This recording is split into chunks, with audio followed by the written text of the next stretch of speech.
Hello, it's Andrew Eborn here again, and I'm joined by my very special guest, Martin Cox. Now, last time you were here, Martin, welcome back. Last time you were here, you explained to us about the whole background to when magic tricks go wrong, and a particular episode that you had in a private club. You'd earned a bit of money from selling it to a TV company, but you'd restricted the use of that clip for any future use. And basically, anybody who wanted to use it had to blur out your face. It mustn't use your name. I could only use it as part of the whole program as shown. And you explained last time that you became the sort of ridicule, if you like, of a number of magic clubs around the world. And you were invited to Australia, is where we left it off last time. Tell me about that. What actually happened? Well, so they invited me to go to Australia, I think, to off the back of it, and one of those things is really always wanted to go to Australia, but it never really happened. Nothing really happened, and on a hindsight and thinking about it, and thinking maybe they invited me there just to really take the mickey out of me, and just thought maybe it's just a bad idea. A lot of costs because I wanted flights and stuff. So that I didn't really get anything out of it, and you know I was wanting to say about the hurt actually afterwards, because afterwards, years afterwards, there's been a lot of things. I think it affected my career in a big way, and I in hindsight, again, I wish I'd have just said no. Okay, you know, I might have lost one of the two people as a friend, because I don't speak to them that much now anyway. You said one of the two people. I mean, the other people, and you told us last time that you got £600 from the TV company. Who was the TV company? Which TV company was it? It was it Objective? Oh yes, so good old my good mate Andrew O'Connor and Michael Vine and that sort of side. So great bunch of people, very good. So and I can see the appeal from a TV point of view. So there was those, and the two friends. Obviously, the other two were the person who filmed it, and they were offered £300, and what I call the victim, or the person who was injured. Were they both friends beforehand? Oh yeah, much so, and even still so. The guy, the person who filmed it, is still a very good friend of mine. And the victim, I mean, I talk to them. We're not as friends as we were. Not as friends after that. That's we just don't really talk that much now, because I don't particularly go to that club as much as I used to, and they don't go, and we don't really chat about stuff. I mean, both of them were members of the club. Yeah, and both of them benefited from the video which was shown by Objective on that very well-known series when go wrong, and you can tell the appeal of that sort of stuff. Firstly, I have to ask: is the victim now? Has there been any long-term damage? No, there was like I said, literally afterwards, they'd done a balloon modelling show the next day, so they were twisting balloons the next day. So there's been no residual damage as far as I know. They've not said. And it was such a long time ago. I don't think you could go that way. You know, this happened to me years ago. And what I wanted to say is, you know, okay, everybody makes some sort of, maybe not everybody. Okay, we all make mistakes and regrets and stuff, and sometimes people don't let it go. Other people don't let it go, and I really want to. I know I can't say I don't want anybody to mention it anymore. I really don't want to deal with it anymore, because it was such a long time ago. And this is the thing. Even if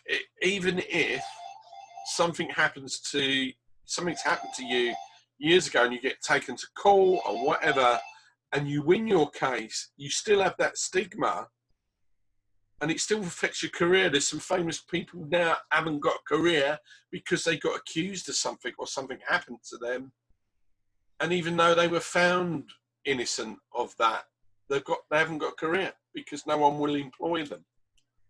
So, you know, and they say that people, the girl could dine out on the story.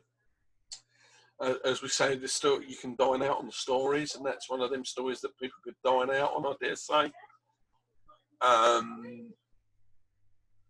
She got on the TV. She was interviewed, saying that I didn't apologise, but I don't know if I mentioned that about giving chocolates and stuff.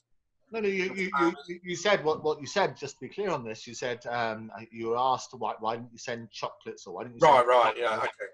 And you said that basically your understanding was you never want to admit guilt, and it might have been. That's right. Yeah, you don't want to you don't want to admit that guilt, because that can be held against you in a court of law, if you like. If I want to put that in brackets, and not that I think like that anyway. That's not a fault. Something happened to me many years ago where I was advised not to say sorry or send them something to say sorry, because that's an admission of guilt. And I don't think it's an admission of guilt to say it was my fault. I think it was an accident. It was an accident. That's it. And that's all there is. It's an accident. It's something that happened. Really, it should forgive and forget, I suppose. I don't know how you'd put that into a context. But the interesting thing which you made last time, Martin, is that you felt part of the pressure for you agreeing to be part of the objective program, the produced series, or the little element of it, was you wanted the person to be able to get their £300 and their moment of fame. Is that right? Did you have a discussion with her about that? No, I'd heard from other people that she wanted to do that. She wanted to do that, and I would have taken that opportunity away. And have you spoken to her since? Well, no, not about that. Not about that at all. Not about how I perceived it or how I felt about it. I haven't done that. No, I've said sorry, but never give a chocolate or flowers. Yeah, it's very painful, really. If I'm honest about it, it's very, very painful, very upsetting. And again, it's one of those things that do you, by doing one thing to protect yourself, sometimes protect yourself. And I could have protected myself and just went, no, end of story. And that would have been it, and it would have gone on, and the constant thing years after, and people mention it to me who'd seen it and ask, was it me? And I'm quite honest about it. I've done a podcast where it was brought up, and I told the story there. So I'm quite open about it. I'm quite honest, in fact, about what happened. I know there was. I made the mistake. Okay, that's it, really. And you wish you hadn't done stuff, and I think we all go down that road where you wish you hadn't done something. And like I said, it's painful to talk about, in the fact, to say how I feel about it, how I feel inside about it. And it's very upsetting to me, and hopefully one day people will let it go and not mention it again, or it will, because it's not shown on. They repeat the show now and again, so that's happened. So it comes up every so often when they repeat shows. But at least it's not on the internet anymore. We did have a problem with a guy who said to me that because it's part of, he put it in a montage of clips to hide it, and we still found it, and we contacted him to ask him to take it down. He refused. I actually bumped into him And he said, well, it's in the public domain, we can use it because there's no legality on our part. And I just went, well, there is, mate, and you need to take it down. And I think YouTube just took it down, because when you complain to YouTube about a particular thing and say to them, oh, it's under this copyright, they will take it out straight away. They do it with music, they do it with lots of things. They will just. So we get it back. If you try to look up that particular clip, you can't find it. You have to watch the whole show to find that clip, and that, to me, that's great, and I'm glad. Whether it's in other countries, I don't know. I really don't know. And in terms of regrets, I mean, we talk about this a lot, and an opportunity, and the reason when you said, look, having had what you called a therapeutic experience last time. Yeah. Yes. And I think you found it very helpful just to talk about some very dark moments and to be very candid and very frank and very honest and open about feelings, because feelings are important, and people make jokes about things and they bully and they think they're all having a bit of merry banter, but sometimes it really hurts, doesn't it? It does. And that particular incident, literally, sometime afterwards, I lost a major competition because I overrun by 11 seconds,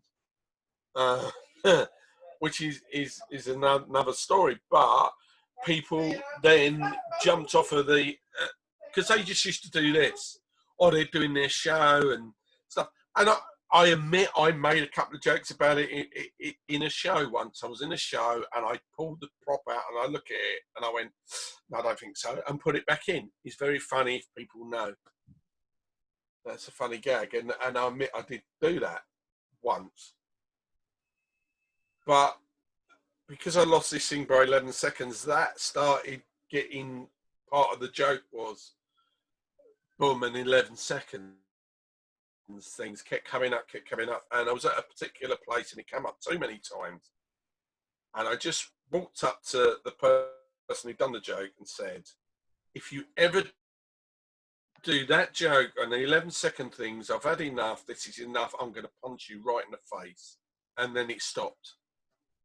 Threatening violence stopped the joke. But it's not the way, I wouldn't have punched them in the face, I must admit. I wouldn't do that because I'm not really like that. I look like I would do that. And it really does, it's funny. I can see the funny side of that, and I can understand humour may help them with dealing with stuff as well, and it is really, if you go think about it, it is a form of bullying, even though they think it's funny. And I am guilty of that myself. When someone's made a little faux pas or made some mistake on stage and stuff, and you bring it up later in the show, or you, because you're going for the cheap laugh. But I really don't do that anymore. I don't go for the cheap laugh over someone else's mistake, and that's because it's happened to me. And I think should it really something happen to you to understand why you shouldn't do it, if you know what I mean? If you make a mistake and then someone makes a joke about it, you know, it's really harsh. It really does hurt. And because it happened to me, I've stopped doing it. And it really shouldn't happen. You shouldn't go for the cheap laugh, let's put it that way. So if that happens, you shouldn't go for the cheap laugh. And I think the important point as well, Martin, is that it's a lot of the time it's intention. And so many people might be forgiven. I always try and put the other side as well. People might be forgiven if you're making a joke about it. It's almost like permission that they could make a joke about it. Yeah, that's true.